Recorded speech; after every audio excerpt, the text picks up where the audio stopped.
Welcome to Star Bios, the podcast where we dive into the fascinating lives of Hollywood's most iconic stars.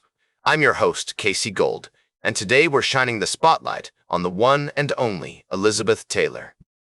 With a career spanning over 6 decades, Elizabeth Taylor is a name synonymous with old-school Hollywood glamour, captivating performances, and a personal life that was as dramatic as any movie script. From her early days as a child star to her reign as a leading lady, Elizabeth Taylor's life was a true rags-to-riches story, filled with passion, perseverance, and a healthy dose of scandal. As we step into the world of Elizabeth Taylor, it's essential to understand the foundations that shaped this extraordinary individual. Born on February 27, 1932, in Hampstead, London, England, Elizabeth Rosamond Taylor was the second child of Frances Len Taylor and Sarah Southern, an American couple who had settled in England. Her father, a successful art dealer, and her mother, a former stage actress, created a nurturing environment that encouraged Elizabeth's early interests in the arts. The Taylor family resided in a charming house on Wildwood Road, surrounded by lush greenery and picturesque views of the English countryside. This idyllic setting would later influence Elizabeth's love for nature and her affinity for playing strong, independent women in her film roles. As a child, Elizabeth was a curious and energetic youngster, with a mop of curly brown hair and piercing blue eyes that seemed to sparkle with an inner light. Elizabeth's early years were marked by a close relationship with her older brother Howard, and the two siblings would often spend hours exploring the rolling hills and woodlands surrounding their home.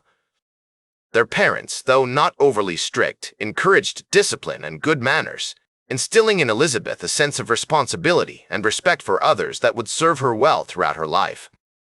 As World War II loomed on the horizon, the Taylor family faced the same challenges as many other Londoners. Air raid drills, food rationing, and the constant threat of bombing raids became a part of everyday life. Despite these difficulties, Elizabeth's parents continued to nurture her creative talents, enrolling her in ballet lessons with the renowned dance instructor, Madame Picani. These early classes not only helped develop Elizabeth's physical grace, but also instilled in her a deep appreciation for the performing arts. In 1939, at the age of 7, Elizabeth began attending Westlake School for Girls, a prestigious private school in Hampstead. Her academic record was impressive, with a particular aptitude for languages and history. However, it was on the stage that Elizabeth truly came alive, participating in school plays and quickly discovering a talent for acting.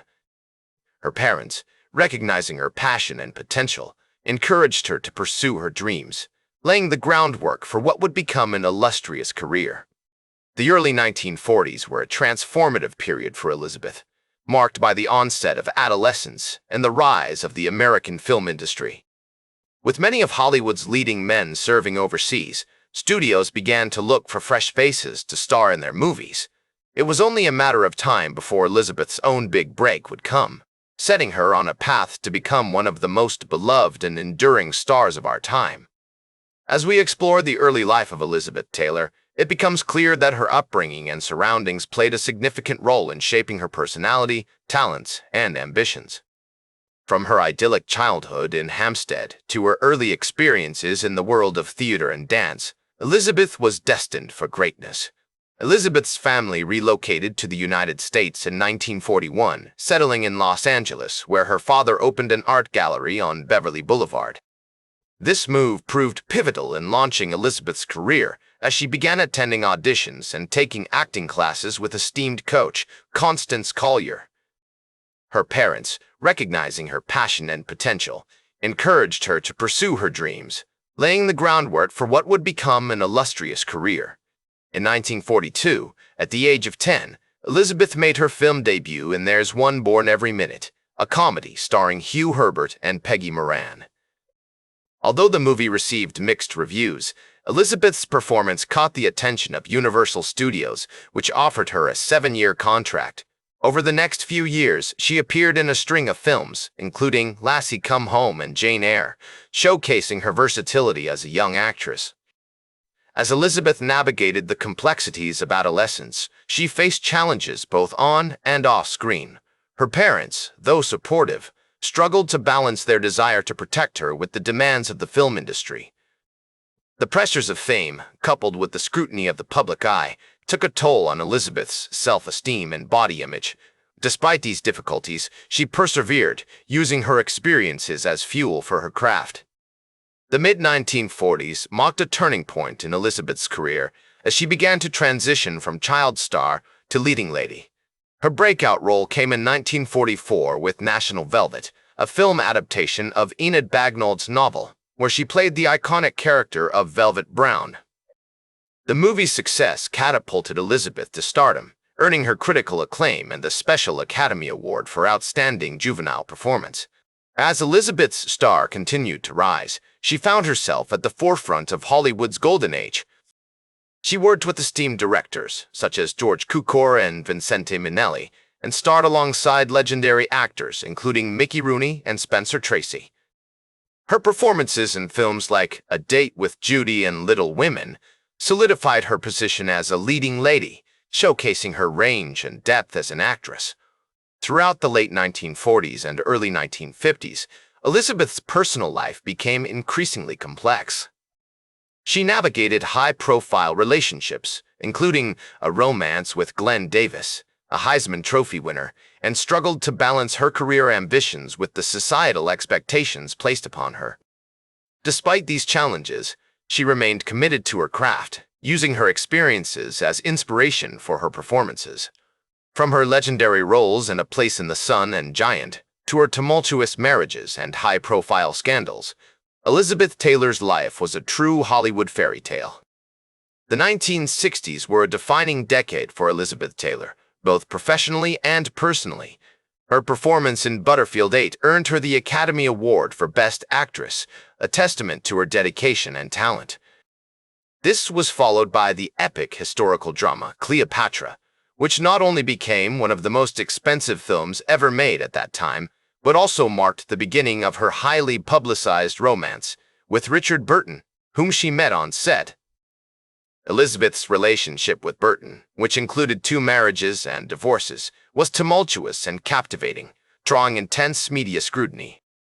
Despite the challenges their relationship posed, both professionally and personally, they continued to work together in films like The VIPs, The Sandpiper, and Who's Afraid of Virginia Woolf, for which Elizabeth won her second Academy Award. Throughout the 1970s and 1980s, Elizabeth continued to act, although at a slower pace. She appeared in films such as The Bluebird and Victor Victoria. Her personal life remained complex, with marriages to John Morner and Larry Fortensky, in addition to her ongoing friendship and occasional reunions with Richard Burton until his death in 1984. Elizabeth Taylor was also a dedicated philanthropist, particularly in the area of AIDS research. Following the death of her friend Rock Hudson in 1985, she became one of the first major celebrities to publicly advocate for AIDS awareness and research, co-founding the American Foundation for AIDS Research and establishing the Elizabeth Taylor AIDS Foundation. In her later years, Elizabeth continued to act sporadically, with appearances on stage and screen, including a Broadway production of The Little Foxes in 1981. Her health began to decline, suffering from various ailments including scoliosis, osteoporosis, and heart problems. Despite these challenges, she remained a vibrant figure, attending events and using her platform for charitable causes. Elizabeth Taylor passed away on March 23, 2011, at the age of 79, leaving behind a legacy as one of Hollywood's most beloved stars, a dedicated philanthropist, and an enduring icon of beauty and strength. Her life was a testament to the power of resilience, talent, and compassion, inspiring generations with her filmography, personal story, and unwavering commitment to making a difference in the world. As we conclude our journey through the extraordinary life of Elizabeth Taylor, it's clear that her impact extends far beyond her impressive body of work. She remains an inspiration for anyone who has ever been touched by her films, her philanthropy, or her unyielding spirit. Thank you for joining us on this exploration of a true Hollywood legend. Until next time on Star Bios, farewell. That's all for today's Star Bios. Remember to like, share, and subscribe. And until next time, I'm Casey Gold, reminding you to keep shooting for the stars.